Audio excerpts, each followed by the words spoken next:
বাংলাদেশে গোলাবাজির খুব দাম। গলাবাজি করে আপনি একটা দেশ কায়েম করতে পারেন। গলাবাজি করে কত লোক পুরা দুনিয়া বাংলাদেশকে মাথায় ফেলছে, পরে এক ঘটনায় ধরা পড়ে গেছে। কিন্তু আলেমে না, শয়তানের থেকে বড় শয়তান।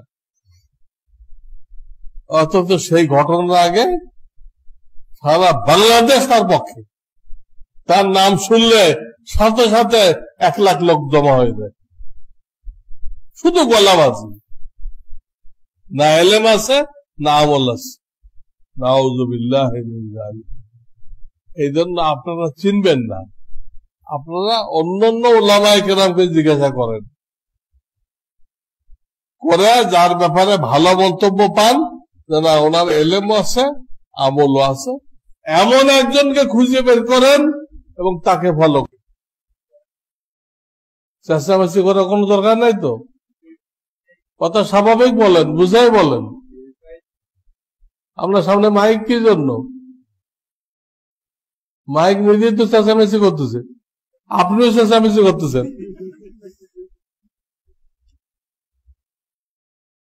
মাইক নিজেই চেঁচামেচি করতেছে, আপনিও করতেছেন। এটা কোনো তরিকা নাকি? ওলামাদের কোনো শান না এটা। এটাই বলছি, এই ছোকরা আলেমদের কর্মকাণ্ড দেখে আপনারা বিভ্রান্ত হবেন না। এরা ময়দানে আসছে, এটাই ভুল। ময়দানে আসতে গেলে বয়স হইতে হয়, চুলদাড়ি পাকতে হয়, একটা ভারিক্ত আসতে হয়, তখন ময়দানে এসে নসিহত করতে হয়। তুমি আরো নসিহত গ্রহণ করার যোগ্য, তোমার এখনো নসিহত পুরোপুরি হয় নাই। তুমি এখনো ছাত্র, তুমি নসিহতের যোগ্য। তুই নিজেরটা বাদ দিয়ে দুনিয়ার মানুষের হেদায়েত করতে আইছো, হ্যাঁ? তো পিটাই হবে না? হবে কিনা? যারা দেশের পরিচালক, তাদের নির্দেশ মানা কতটুকু জরুরি। একদম কুফরি নির্দেশ দিলে তো মানা জায়েজ নেই। কুফরি নির্দেশ যদি না হয় তাহলে মানা জরুরি। আমির মানাতে ফরজ বলা হয়, তার অর্থ হয় তবলিগের আমির না, মহল্লার আমির না। ওই আমির মানে দেশের পরিচালক, দেশের পরিচালক। তবলিগের আমির, অমুক আমির, তমুক আমির, মাদ্রাসার আমির, এগুলো আমির মানা ওয়াজিব না। ভালো, মুস্তাহাব, ওয়াজিব না। ওয়াজিব ওইটা। কাজে তারা ধর কোনো কিছু করতেই চায়, করবোই আমরা, হ্যাঁ, তখন তাদের সাথে মোকাবেলা করা আমাদের জন্য উচিত না।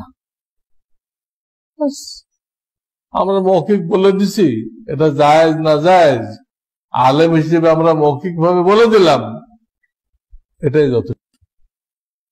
হ্যাঁ, তাদের রাইফেলের মোকাবেলায় আপনি কয়টা বাস নিয়ে গেলেন, এটা বেকুফি, এটা কোনো অর্থ নেই। এখন আলেমদের যদি দূরদর্শী না থাকে, দূরদর্শিতা, আর এই ধরনের উল্টাপাল্টা কাজ করে, তো পেটা খাবে, ঠেকাবে কে? আল্লাহ রহম করুক, আল্লাহ আলেমদেরকে হেফাজত করুক, রহম করুক, দূরদর্শিতা দান করুক, এবং জাতিকে সঠিকভাবে হেদায়েতের রাস্তা দেখানোর তৌফিক দান করুক, এবং সরকারকেও সহি বুঝ দান করুক। হইতে পারে এদের ভুল হয়েছে, ঠিক আছে, তারা তো ক্ষমা করতে পারে, তারা দেশ চালায়, হ্যাঁ, তাদের মাথা ঠান্ডা থাকতে হবে। যতদূর সম্ভব জনগণকে কি করা, ছাড় দেওয়া, এটা সরকারের দায়িত্ব। কি করে আসবে বলো হেদায়াত, বক্তারা যদি করে সংঘাত, কি করে আসবে বলো হেদায়াত, আজ লাঞ্ছিত বঞ্চিত অসহায় নিপীড়িত রক্তে রঞ্জিত দুটি হাত বক্তারা যদি করে সংঘাত কি করে আসবে বলো হেদায়াত বক্তারা যদি করে সংঘাত কি করে আসবে বলো হেদায়াত